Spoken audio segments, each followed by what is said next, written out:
I'm Sean Weiss, as always. And once again, I can't tell you how much I appreciate y'all logging on, tuning in, and just hanging out with me and my special guest for a little while as we get to talk about all things healthcare. So I want to jump right into it because today I have, I think, probably one of the most exciting guests for me that I've had. I've had a lot of really unique, really interesting, creative, unbelievably influential people on this podcast over the last year, disruptors in healthcare, movers and shakers of our industry. But I don't know that I've ever had somebody with the story, the pedigree, the credentials who has overcome so much to achieve, honestly, what I would say is greatness. Um, the gentleman's name is Shay Eskew. Uh, he and I recently started talking. I've been following Shay and his story for several years on LinkedIn. I have come to really admire him, not only for what it is that he has achieved and how he has proved all of the naysayers wrong, but he's become somewhat of a motivation for me because when I feel like I'm having a crappy day and things are, tough and man, what have I gotten myself into? There are things that I go back and I always look for people that help to motivate me and help to pick me up from when I'm kind of feeling a little bit not myself. And I look at the messages that he posts on LinkedIn. I look at his stories.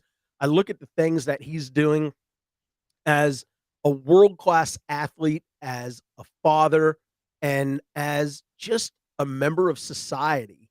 And I kind of sit back and I think to myself, man, stop it. Stop it. So Shay Eskew is the CSO of CirclesX, which is a technology company. But more impressive to me is that he is the chief people officer of Shay Eskew, which is a motivational speaking and consulting agency. Now, listen to me, folks. I want you to understand who this is, okay? Shay is an All-American, and he is in the top 1% all-world ranked IRONMAN triathlete. Just process that for a minute. But what's even more incredible about this story is that he is a burn survivor with scars over 65% of his body. And he is sought out internationally as a motivational speaker. And you're gonna understand why in just a few moments. As I said, despite being told he'd never compete in sports again at the age of 8, he is a living testament to the fact that anything you put your mind to is possible. He's a 45-time Ironman finisher. He's a 4-time member of Team USA, and he has competed in 12 triathlon world championships in 9 countries on 5 continents. It's just crazy, including the Ironman World Championships in Kona, where I've been, which is gorgeous. Now, I was not there for the Ironman, but nonetheless. And most recently in 2019, he competed in Nice, France. And again, all of this is despite the fact that he is unable to sweat on more than 1/3 of his body due to the scarring that he sustained from the burn. And we'll talk about as much of this as Shay is comfortable doing. What I love is his mantra, which is very simple. It's don't merely be a finisher, be a competitor. Shay has written a book called What the Fire Ignited: How Life's Worst Helped Me Achieve My Best. And in this book, he talks about the trials and tribulations he was forced to face while recovering from his burns and basically reclaiming his life as an athlete. Shay has tremendous experience in healthcare. He's an RCM strategist. He works on Medicare and Medicare Advantage recoveries. Again, he's a best-selling author. He's a motivational speaker. And I hope at some point here in the real near future, he becomes one of my good friends. So, with that said, Shay, welcome to the program. Thank you so much for taking time out of what I know is a ridiculously busy schedule to hang out with me and to introduce you to my listeners, some who may know you and some who may not. But after this program, I'm sure they're all going to be followers and fans of yours, just as I am. Thanks, Sean. I'm humbled and honored. Hopefully, I can live up to the hype you just created out there. So, one of the first things that I noticed when Shay logged on to the studio this morning is his background, and it is not a image that's put on there. I forget what they call those things, but a background image.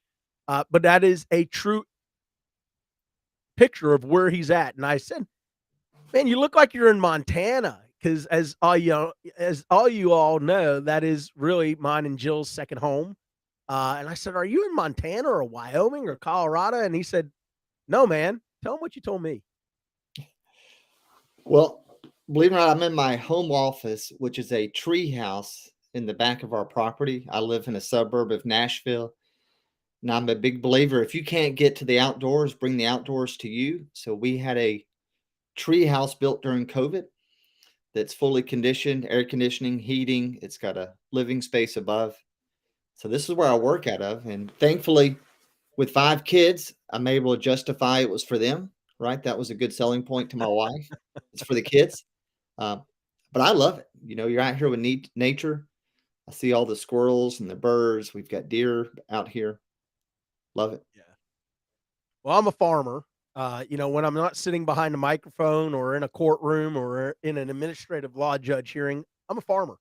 So I can absolutely understand where you're coming from with being in nature. For me, the greatest parts of my day, outside of seeing my wife and my grandbabies and my kids, is getting a chance to sit on that tractor and just go for hours and not have to think about anything and just enjoy, the serenity of my surroundings and the peacefulness of everything that's going on. But I got to find a way to convince my wife that our grandbabies need a treehouse that is a 5-star luxury resort. And if I'm able to do that, I'm gonna give you a call. We'll have to compare notes. Well, Sean, you may not know this, but so my undergraduate degree was wildlife biology. So I spent I six do know months, that.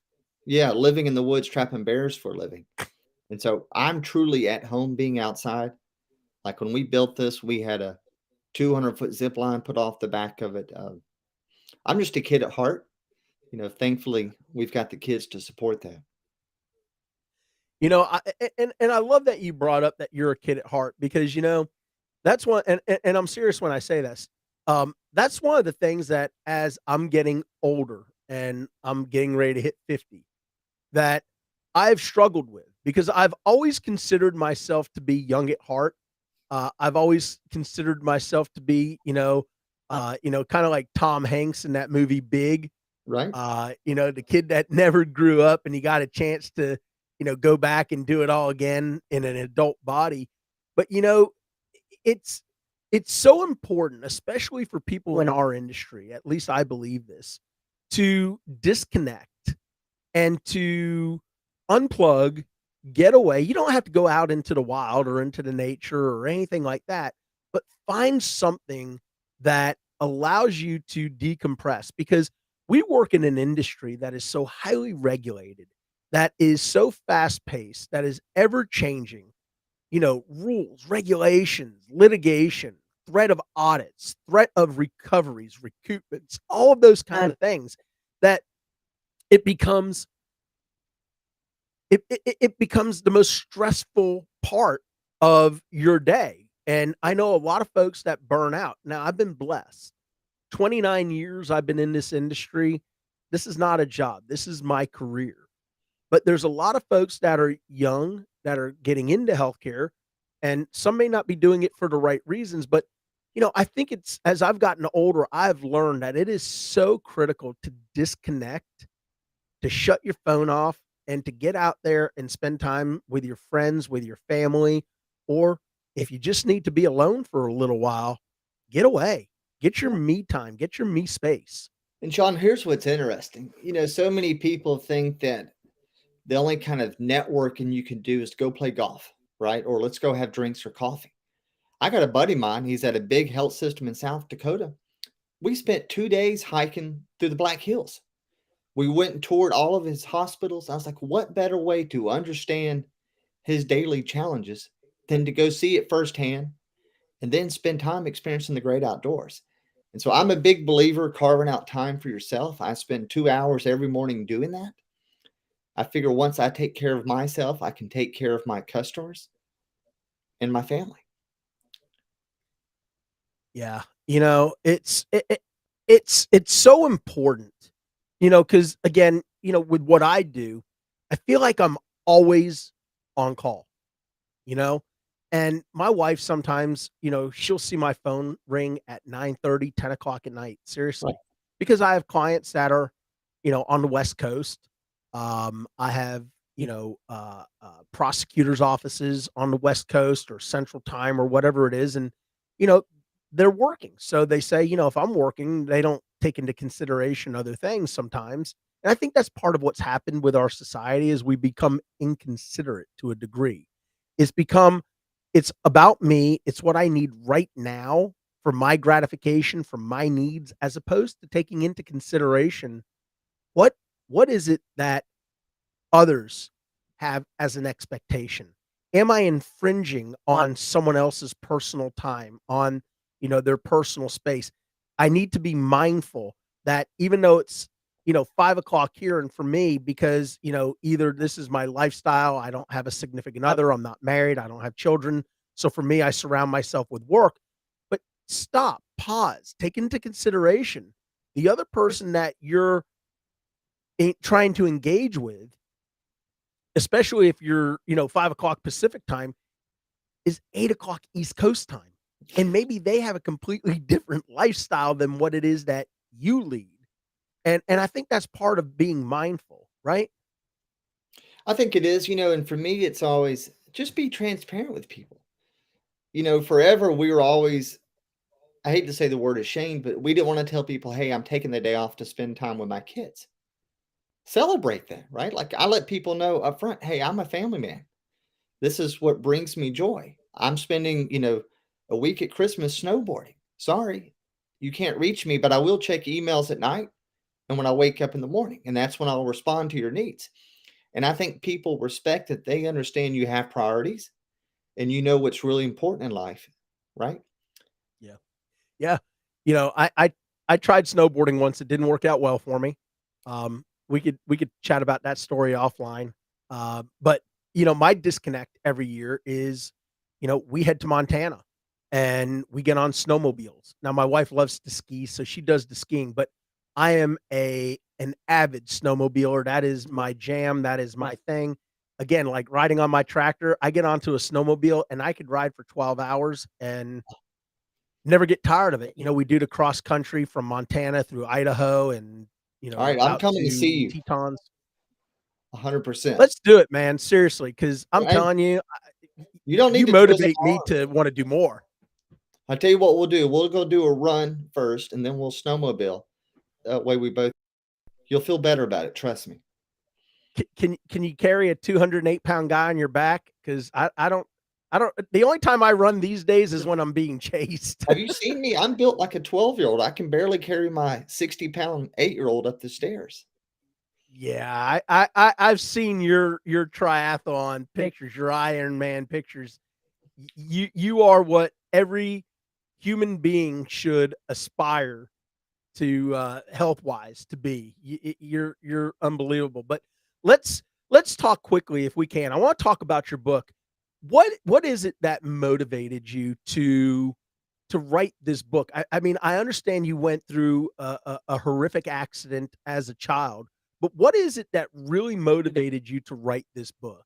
Yeah, that's a great question, Sean, and kind of let me highlight just for your audience briefly what the book's about. At the age of 8, tragically, I was set afire by a neighbor's kid. She was trying to burn a yellow jacket's nest and unknowingly had threw gasoline on me and another kid. Long story short, I spent 3 months in the hospital. My right arm was permanently melted to my body. Took 3 years for me to lift my arm up. Had to learn how to write left-handed to finish the third grade. Had to learn how to walk again. Was given the diagnosis I'd never be competitive in sports again. Now, some people may say, that's horrible, but you don't know me. When somebody tells me something like that, all it does is get me fired up. Like, I'm one of those people, if you tell me there's something I can't do, I'm going to spend every waking breath trying to prove you wrong.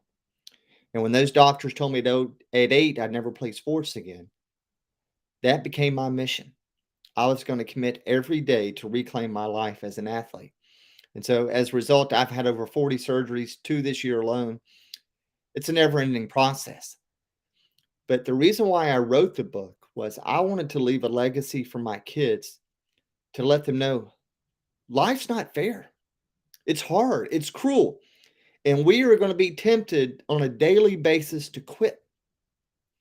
But that's what makes it so rewarding.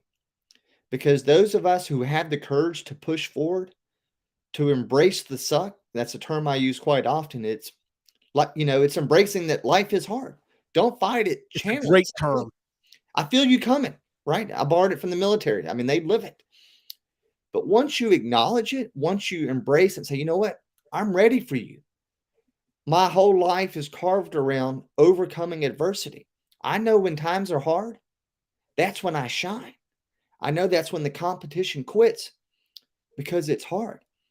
And so I wanted my kids to know, like, you have this DNA. It's within all of us. It's, do you want to dig into it? Do you want to discover what you're truly capable of? And so that's what I do with my kids is I introduce hardships on a weekly basis. My job as a parent is not to make life easy for them. It's not to take away all the stress and worries. It's not to assure them everything is okay, because it's not going to be. But what I'm going to do is equip them to handle those challenges and power through it. It's like it's like that saying, give a man a fish, feed him for a day, teach a man to fish, feed him for a lifetime. It's the same thing, right? For me, I grew up, being raised by my grandparents. My grandfather was former military. He was one of 8 children, right? He was born in 1910. Okay. So he went through the Great Depression. He's gone through the wars. He left school in the 6th grade because he had to help support his family who immigrated here. And, in the morning, he drove a dump truck at the age of 11, drove a dump truck. And in the afternoon, he would leave there and he would go to the theater and he would run the movie reels, for the silent movies. Right.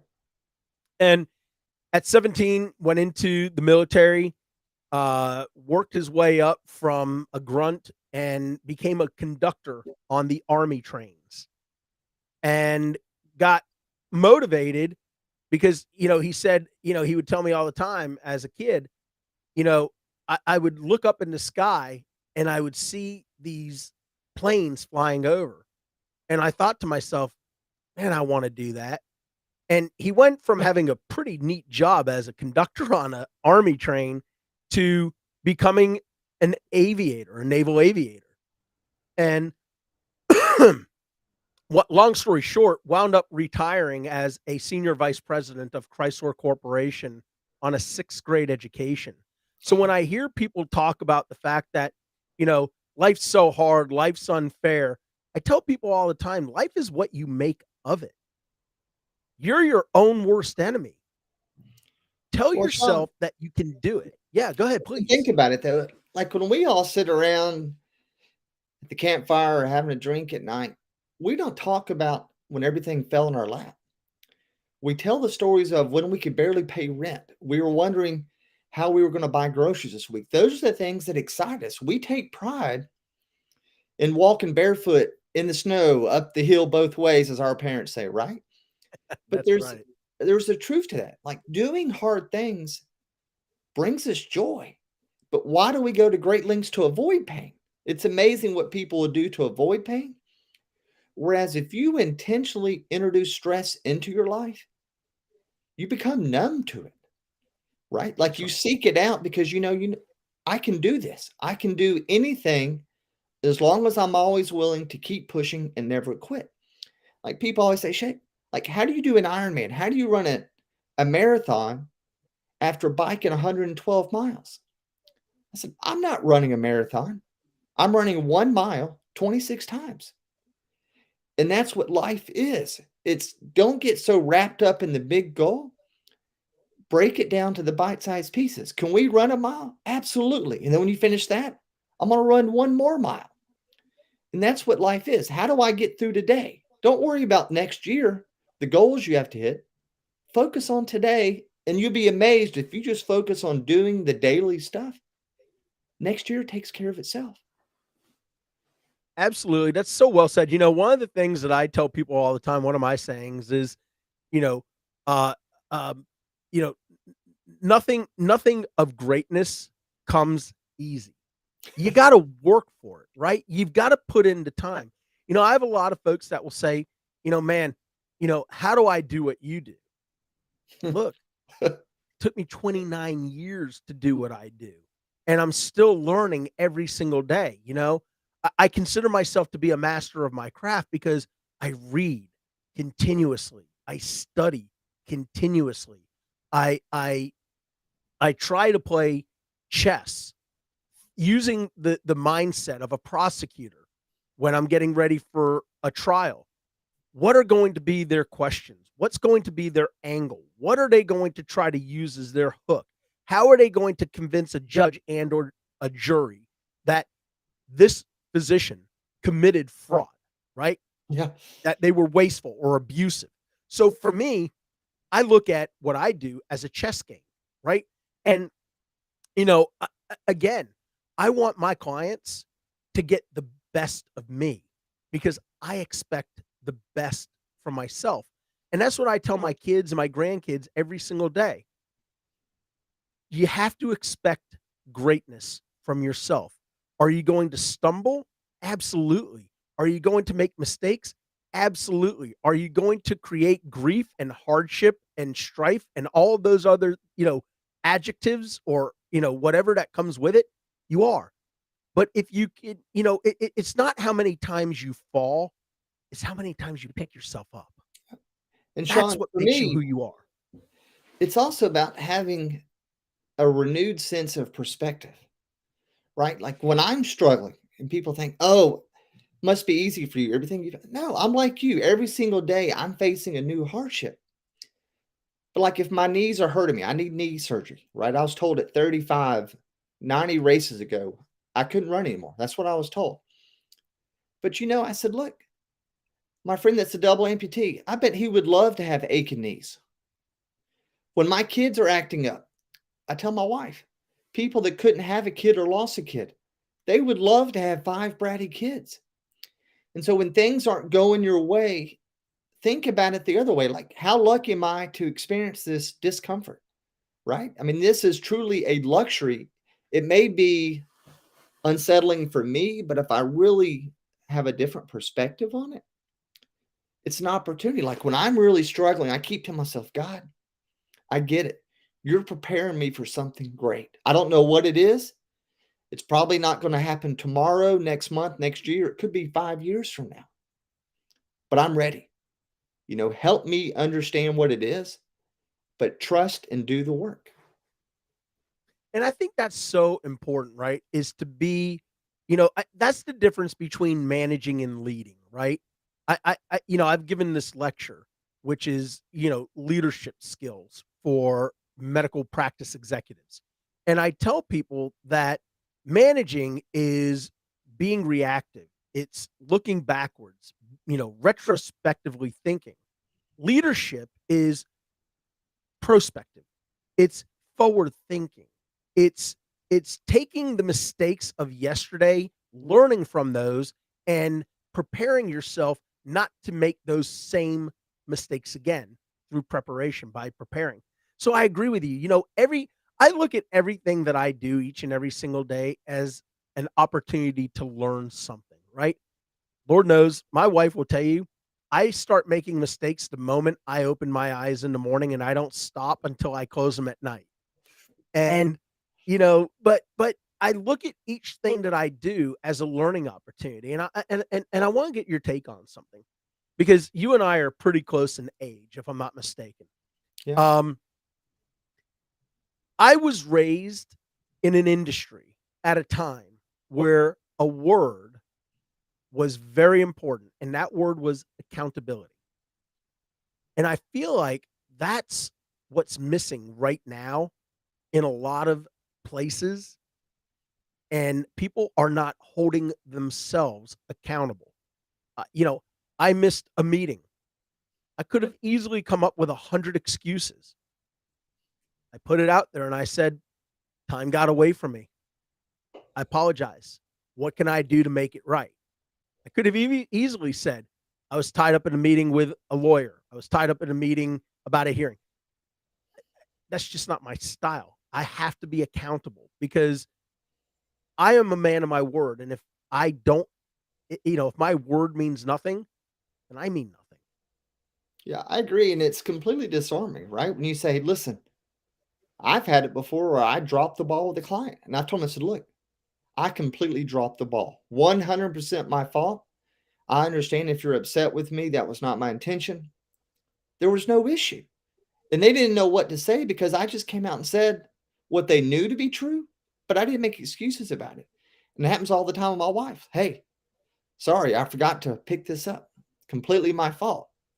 Then they're like, well, you just took all the sale out. Like they have nothing left. It's kind of like Eminem's song on that 8 Mile track. I'm trying to remember what it was, but when you start telling everybody everything you've done to mess up, they have no ammo left. Like you own it. And that was kind of my reclaiming my life and my identity. Is like, look, I understand I've only got one ear. I'm fully aware I've got scars 65% of my body, all these things, but I'm okay with that. And I think that's what life is. Look, just accept yourself, accept the situation, make the most of it. Don't make excuses why you're not successful. Just commit to doing the hard work to make it right. Well, so you just brought up something, and obviously, as I get to know somebody and as I build my relationship with folks, I learn what I can and can't talk about or questions I can and cannot ask. You're an open book, so to speak, A at hundred least percent. everything that I've seen. Yeah. You know, I don't know if folks understand or if they picked up on what you just said about the fact that you have one ear. Because if you look at yourself, as I'm looking at you right now, and as everybody who's watching this can see, you have two ears.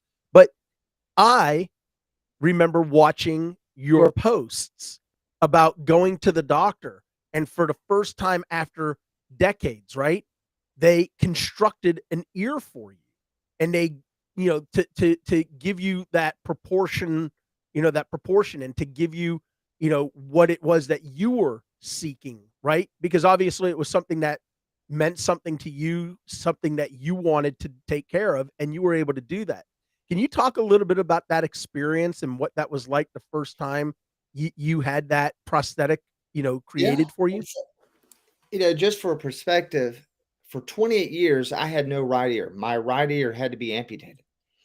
So nobody that I grew up with knew me to have a right ear. And so to get an ear is a year-long process, two surgeries. They had to physically drill screws into my scalp, into my skull. It took 6 months for the skull to ossify, and it's basically dental implants. They made an ear where they cast in my left one, so it's exact proportions, right to left. And I decided I want to have some fun with it. So when I went to sit down with the prosthetic doctor, he first brings it out in the ears chocolate brown because he made it out of clay. And he snaps it on. And I said, can we get a picture of that? He goes, why do you want a picture? I said, just trust me, this is going to be priceless. And so I posted on Facebook, hey guys, 28 years in the making. I finally have my right ear. This one I got for half off. It's chocolate brown. And dude, people blow up my Facebook like, brother, what's it cost? Like, we need to get you one that matches. You can't wear a chocolate ear. Later, I mean, he color matched it. He paints it by hand. But to give you an idea, like Sean, I embrace it. I mean, it's so much fun. Like my son was in 3rd grade. He had me come speak to the class. The teachers didn't know what was about to happen. And my son said, "Dad, can you do it?" I said, "Sure." So I just took my ear off, passed it around the class. You want to talk about a look. You see these teachers, they had no idea my ear could come off, much less I'd pass around to a room of 3rd graders, right? So they're all touching it, holding up to their head. One day later, a dad who I didn't know who this dad was approached me at a soccer game. He said, "Hey, are you Maddox's dad?" I was like, "Oh, crap. What'd he do?" He's like, "Well, we had an interesting discussion at dinner last night. Tommy said Maddox's dad took his ear off and passed around the class." You know? So that's just one of those things, like, why fight it? Embrace it. If you've got a detachable ear, have fun with it. I've got a ton of But you know stories of what? Yeah, playing it tennis on teaches PSA. humility, right? Yeah, It teaches humility, and it teaches young kids who are impressionable to accept themselves as they are, to accept all of life's imperfections and to embrace it. Because no matter what people see on the exterior, it doesn't define who you are on the inside or what you're capable of. 100%. And that's what the thing I try to convey to people is it's so natural for us to see where people are now in their life. And we think this is how it's always been. Yeah. I said, "You don't understand. Like at 8, people made fun of me every single day at school because my scars were bright red, 1 inch thick, and Wes Craven just released his movie Nightmare on Elm Street. You would hear silence in the halls. You'd hear whispers. You knew they were talking about you. And then every now and then you would hear a kid say, 'Hey, Freddy Krueger.' And I tell everybody, when I looked in the mirror as an 8-year-old, that's what I saw looking back at me. I didn't see that good-looking athletic 8-year-old. I saw Freddy Krueger. So much so that for years, I didn't even want to look at the right side of my face, right? All I wanted to do was to show my best side. And my goal was to get out there on a football field, a baseball field, show you what I could do to earn your respect that I'm a competitor. And that's what life has been for me. It wasn't until I became an adult that you start fully appreciating those trials and tribulations. Because people always say, "Shay, if given the opportunity, would you go warn that girl about the Yellow Jackets nest? Would you go through all those surgeries, all those years of torment, never knowing what would come as a result of it?" I said, "If you asked me when I was 13, 18, 21, no way. Why would I voluntarily go through all that?" But now that I'm on the other side of it, tell me one thing in life I've ever missed out on. Nothing. I've got a beautiful wife, 19 years, 5 kids, a great career, decent athletic career. Did I have to work 3 times as hard as everybody else to be average? Hell yeah, I did. But guess what? It meant 10 times more because I worked so hard for it. I know you take nothing for granted because it can disappear in a heartbeat. And that's what you wish you could get everybody to understand. Whatever it is you're experiencing today, savor it because you're not guaranteed it's going to be there tomorrow. It's such sound advice, and it. I hope people listen to this and they, because everybody's so used to listening to the compliance guy, right? To regulations and rules and statutes and laws and all of this other stuff. But every once in a while, I love to go off the grid, right? I love to be able to have a genuine heart to heart conversation that's real life, and that's what this is. Because I'm reflecting, listening to you and thinking about your story and your timeline. And I mean, and I think I started talking to you, it was about a year ago online when we first kind of, when I reached out and I said, "Hey, your story's incredible. You're an inspiration. I really, I really want to get to know you." And then, the show starts booking and you're scheduled with travel and triathlons and Ironmans. And it wasn't until about a month ago that I said, you know what? I saw something on your timeline, and I said, man, I've got to get with this guy. And I think that's one of the first things that I said to you. And it was crazy because I was walking into the gym, and usually when I'm going into the gym, I am in my mindset, right? I am. It's time to go. It's time to go to work. And I stopped because I saw your number come up, and I was like, oh wait, I got to grab this. And I sat down, and we got to talking. And 5 minutes turned into 10, 10 turned into 15, 15 turned into 30. And next thing I know, I find myself not going into the gym. I'm walking over to the coffee shop next door, getting something to drink so I could sit down so we could have this conversation because it was just so fascinating. And, it, it- you know, it when I talked to you, it felt like I was talking to somebody who I've known for a decade or more because you're that transparent, you're that open of a book, and your story is so fascinating that you just get compelled. And like me, I get so intrigued and I just get so wrapped up in the story, and it's an incredible story. So I want to transition, if I can, to how in the world did you wind up in healthcare? It's funny, right? Like, how many of us knowingly plan to get into a healthcare career? I firmly believe I'm one of those that chose me. Uh, as someone who spent a lifetime in and out of hospitals, I had a great sense of gratitude for the work that goes on, right? And the story I tell everybody is these providers, they see us at our worst moments in life. They never get to see the lives that we go on to lead once we leave, right? And so that's kind of what led me to go down that path. But actually, I was working in the property and casualty business, focusing on workers' comp. And we moved to Nashville, which is where my wife is from. By chance, a fraternity brother of mine happened to say, look, let me connect you with a guy who knows the guy. Next thing I know, he says, look, I'm on the board of a company that focuses on workers' comp recoveries for hospitals. Their last company they sold for $800 million. We think this is going to be gangbusters. I didn't know about it. I was like, okay.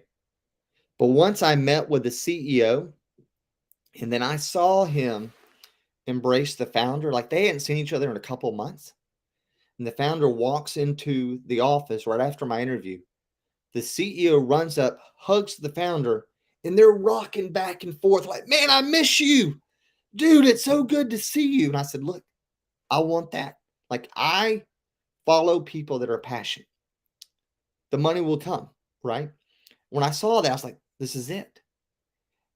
And Sean, things just exponentially grew from there. I mean, it's unreal, right? And then I started doing auto, workers' comp, veteran recoveries, and then I got into doing patient payments. And so one thing after another, these opportunities keep rising that are presented to me, right? It wasn't things that I sought out, but I think it's when people know you're passionate about what you do. And I'm the kind of guy, like, I'm either all in or not at all. You will never have to wonder what I'm thinking. Like, when I'm in, we're in it to win it. We're not here to be spectators. We're not here just to be average. Let's be extraordinary. If I got to carve out time away from my family, we're going to make this count, right? And I love the space. I love working on behalf of hospitals, helping them get paid.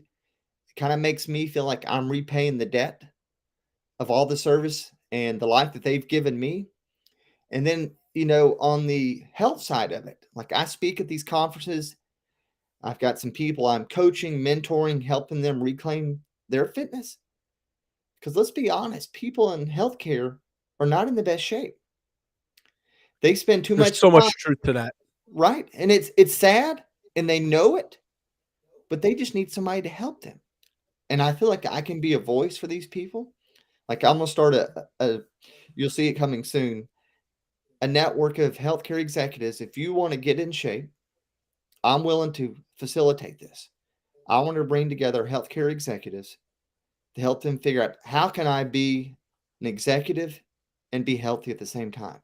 They are not mutually exclusive, despite what everybody thinks.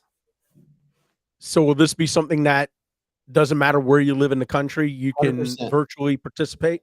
100%. Sign me up because I want to be the first one on that list, man, because I'll tell you, I'm my own worst enemy. I wake up in the morning and I say to myself, I'm going to the gym.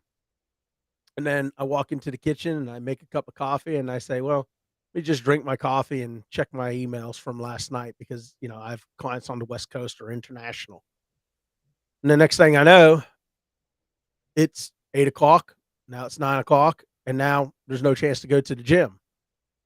And, then it's time to do the podcast. It's time for a Yep. hearing. It's time for trial prep. It's time to, do a settlement negotiation with an insurance company.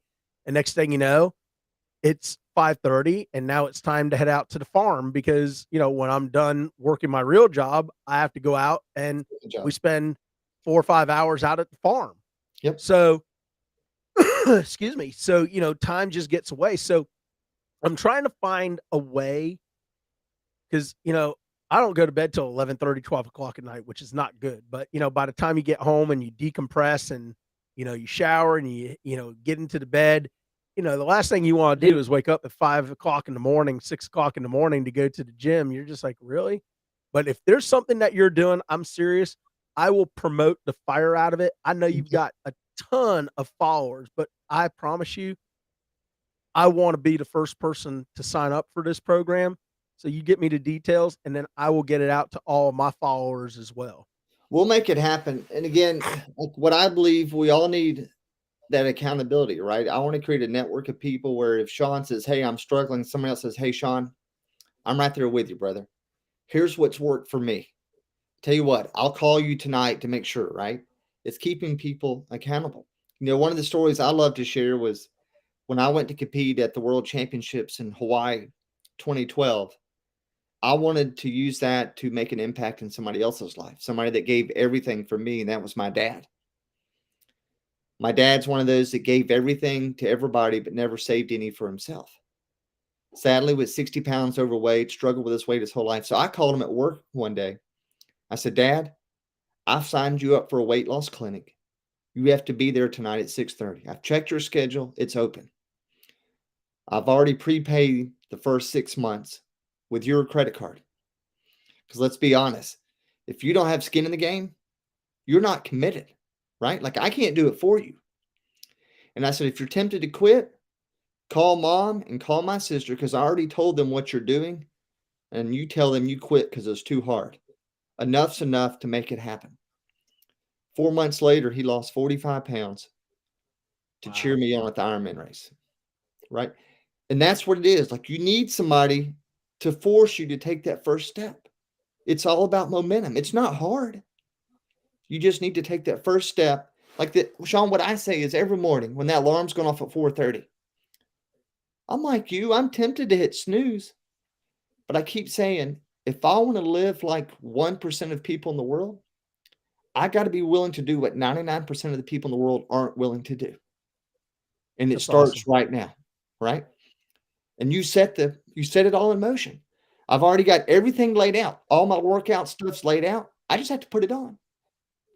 There's no I have to go dig for shoes, dig for workout clothes. My water bottles are set out. My workout's written out. It's there.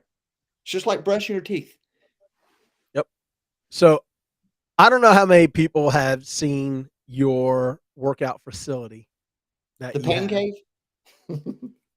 Man, that thing is pretty spectacular. I have seen the pictures that have been posted, of course, with all the medals and all of the trophies and all the cool stuff that you've amassed over your athletic career.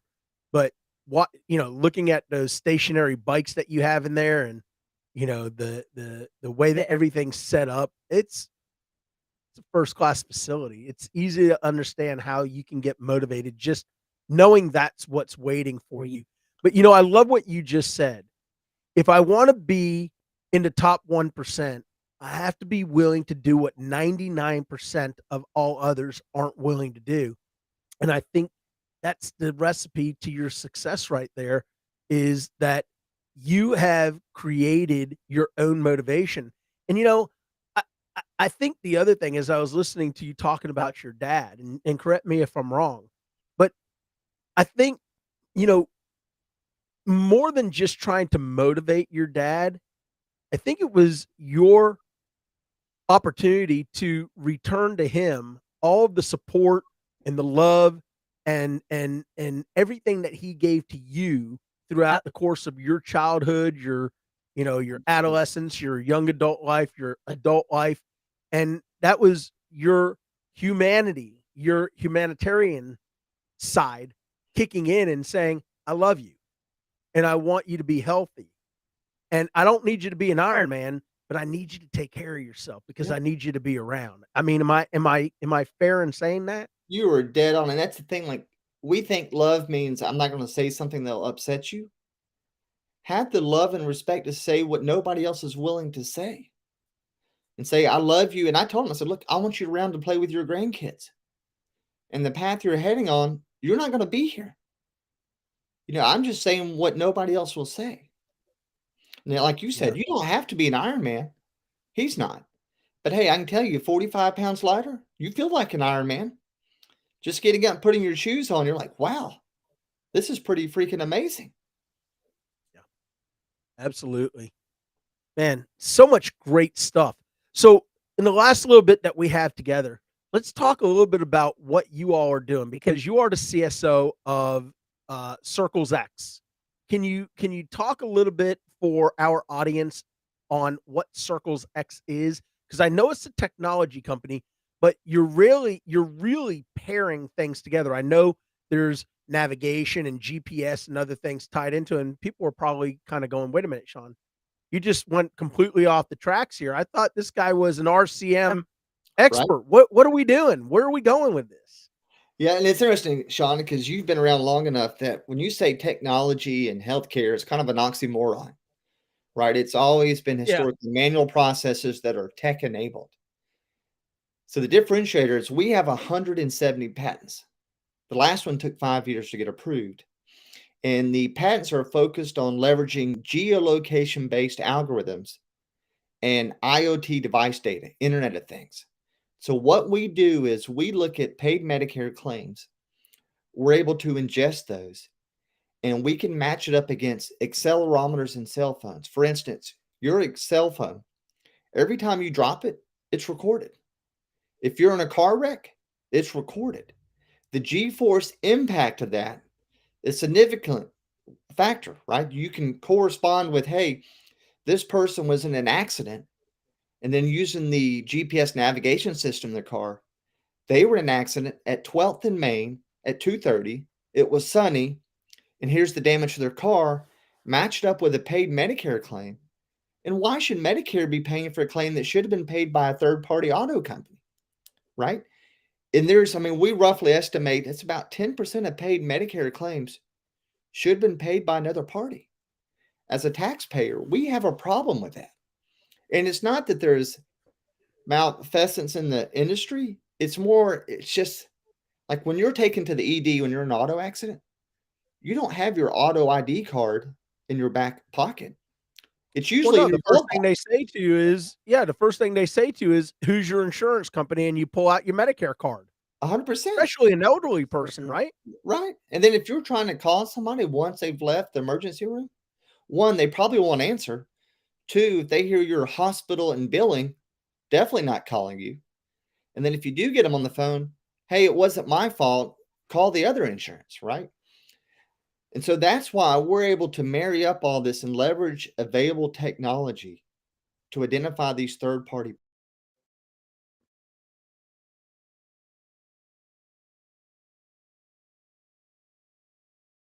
this, especially in healthcare.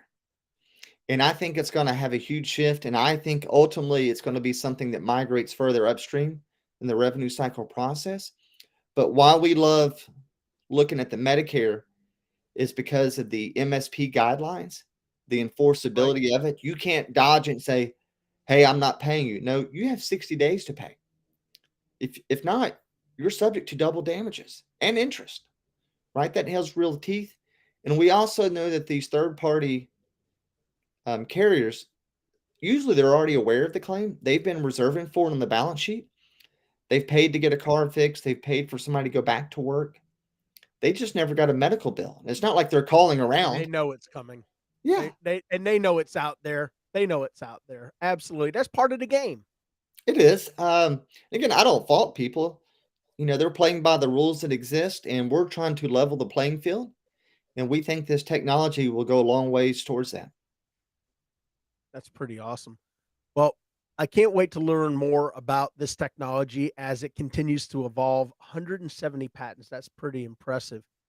Um, Let me ask you, in our last few minutes that we have together, any final words of wisdom, any final words of motivation that you can share with our viewers, our listeners, for when they're kind of feeling like today's just the worst possible day that has ever been granted upon a person in this world?